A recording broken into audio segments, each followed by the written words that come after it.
सियावर रामचंद्र की जय। सियावर रामचंद्र की जय। श्रद्धेय मंच, सभी संत एवं ऋषिगण, यहाँ उपस्थित और विश्व के कोने कोने में हम सबसे साथ जुड़े हुए सभी राम भक्त, आप सबको प्रणाम, आप सबको राम राम।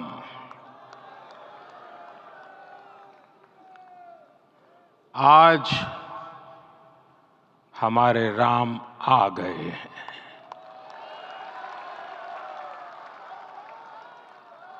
सदियों की प्रतीक्षा के बाद हमारे राम आ गए हैं। सदियों का अभूतपूर्व धैर्य, अनगिनत बलिदान, त्याग और तपस्या के बाद हमारे प्रभु राम आ गए हैं। इस शुभ घड़ी की आप सभी को, समस्त देशवासियों को बहुत बहुत बधाई। मैं अभी गर्भगृह में ईश्वरीय चेतना का साक्षी बनकर आपके सामने उपस्थित हुआ हूं।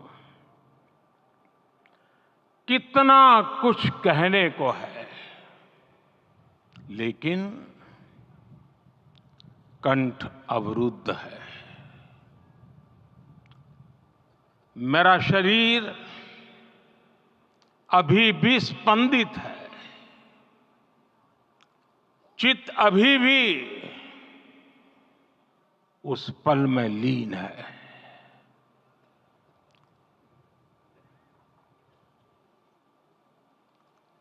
हमारे रामलला अब टेंट में नहीं रहेंगे।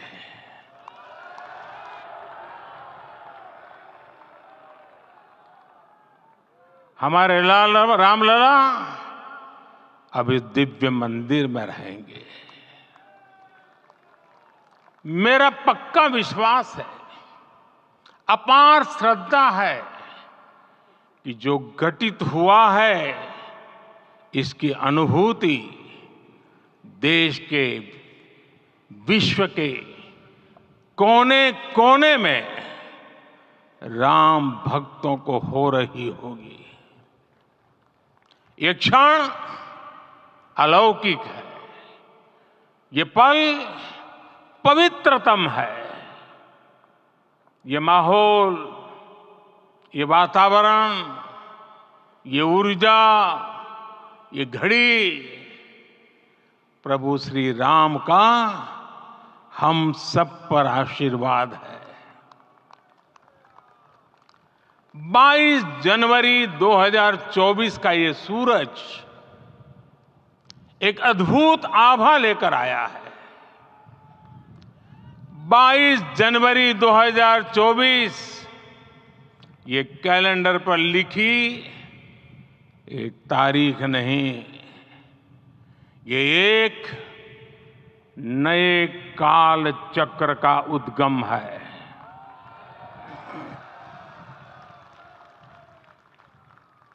राम मंदिर के भूमि पूजन के बाद से प्रतिदिन पूरे देश में उमंग और उत्साह बढ़ता ही जा रहा था।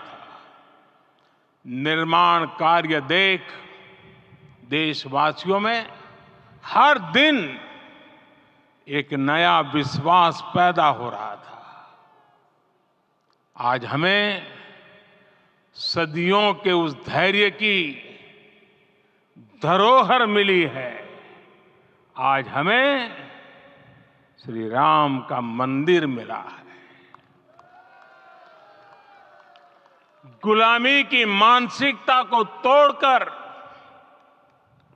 उठ खड़ा हो राष्ट्र। अतीत के हर दंश से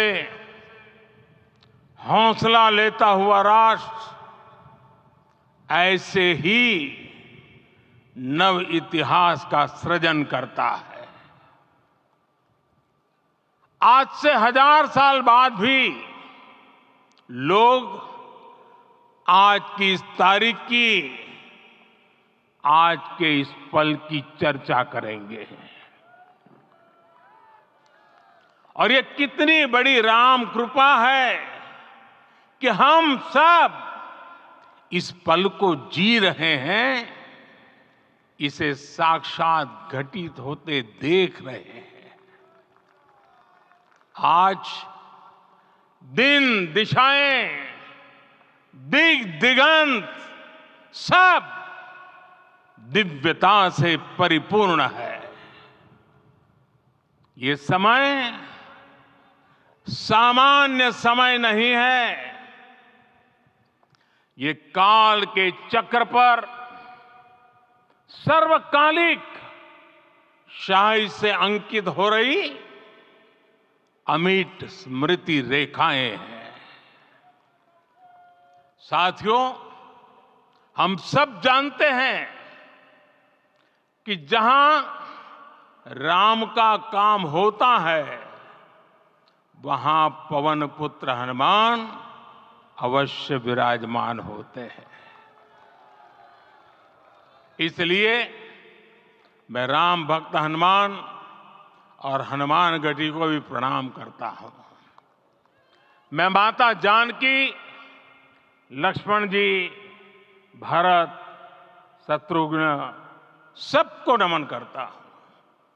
मैं पावन अयोध्यापुरी और पावन सरयू को भी प्रणाम करता हूं। मैं इस पल दैवीय अनुभव कर रहा हूं कि जिनके आशीर्वाद से ये महान कार्य पूरा हुआ है। वे दिव्य आत्माएं, वे दैवीय विभूतियां भी इस समय हमारे आसपास उपस्थित है। मैं इन सभी दिव्य चेतनाओं को भी कृतज्ञता पूर्वक नमन करता हूं। मैं आज प्रभु श्री राम से क्षमा याचना भी करता हूं। हमारे पुरुषार्थ, हमारे त्याग, तपस्या में कुछ तो कमी रह गई होगी कि हम इतनी सदियों तक ये कार्य कर नहीं पाए। आज वो कमी पूरी हुई है।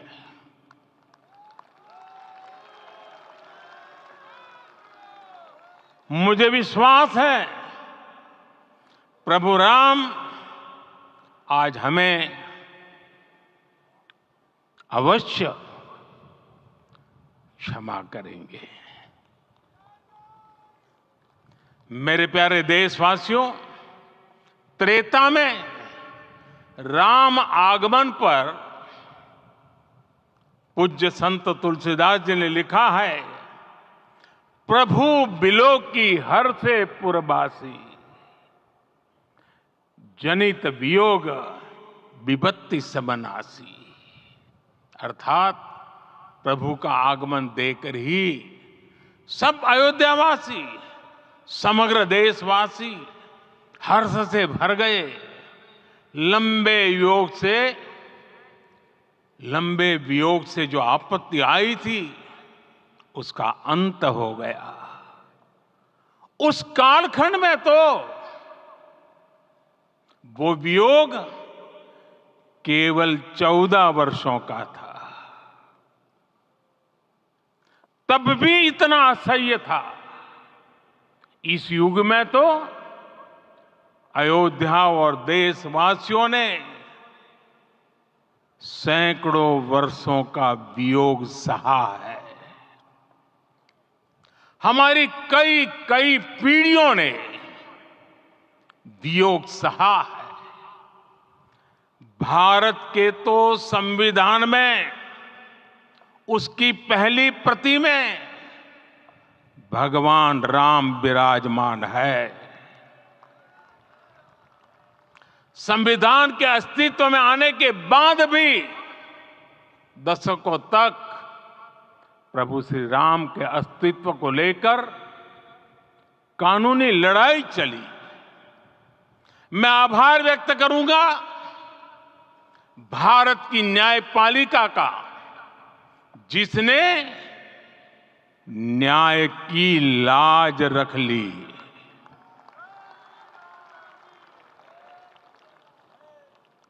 न्याय के पर्याय प्रभु राम का मंदिर भी न्यायबद्ध तरीके से ही बना। साथियों, आज गांव-गांव में एक साथ कीर्तन संकीर्तन हो रहे हैं। आज मंदिरों में उत्सव हो रहे हैं, स्वच्छता अभियान चलाए जा रहे हैं। पूरा देश आज दीपावली मना रहा है। आज शाम घर घर राम ज्योति प्रज्वलित करने की तैयारी है। कल मैं श्री राम के आशीर्वाद से धनुषकोडी में राम सेतु के आरंभ बिंदु अरिचल मुनाई पर था। जिस घड़ी प्रभु राम समुद्र पार करने निकले थे, वो एक पल था जिसने काल चक्र को बदला था। उस भावमय पल को महसूस करने का मेरा ये विनम्र प्रयास था। वहां पर मैंने पुष्प वंदना की। वहां मेरे भीतर एक विश्वास जगा कि जैसे उस समय काल चक्र बदला था, उसी तरह अब काल चक्र फिर बदलेगा और शुभ दिशा में बढ़ेगा। अपने 11 दिन के व्रत अनुष्ठान के दौरान मैंने उन स्थानों का चरण स्पर्श करने का प्रयास किया जहां प्रभु राम के चरण पड़े थे। चाहे वो नासिक का पंचवटी धाम हो, केरला का पवित्र त्रिपायर मंदिर हो, आंध्र प्रदेश में लेपाक्षी हो, श्रीरंगम में रंगनाथ स्वामी मंदिर हो, रामेश्वरम में श्री रामनाथ स्वामी मंदिर हो, या फिर धनुषकोडी।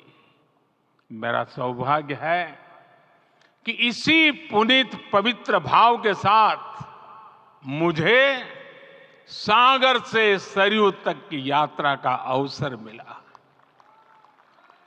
सागर से सरयू तक हर जगह राम नाम का वही उत्सव भाव छाया हुआ है। प्रभु राम तो भारत की आत्मा के कण कण से जुड़े हुए हैं। राम भारतवासियों के अंतर मन में विराजे हुए हैं। हम भारत में कहीं भी किसी की अंतरात्मा को छुएंगे तो इस एकत्व की अनुभूति होगी, और यही भाव सब जगह मिलेगा। इससे उत्कृष्ट, इससे अधिक देश को समायोजित करने वाला सूत्र और क्या हो सकता है। मेरे प्यारे देशवासियों, मुझे देश के कोने कोने में अलग अलग भाषाओं में रामायण सुनने का अवसर मिला है, लेकिन विशेषकर पिछले 11 दिनों में रामायण अलग अलग भाषा में अलग राज्यों से मुझे विशेष रूप से सुनने का मौका मिला। राम को परिभाषित करते हुए ऋषियों ने कहा है, रमन्ते यस्मिन्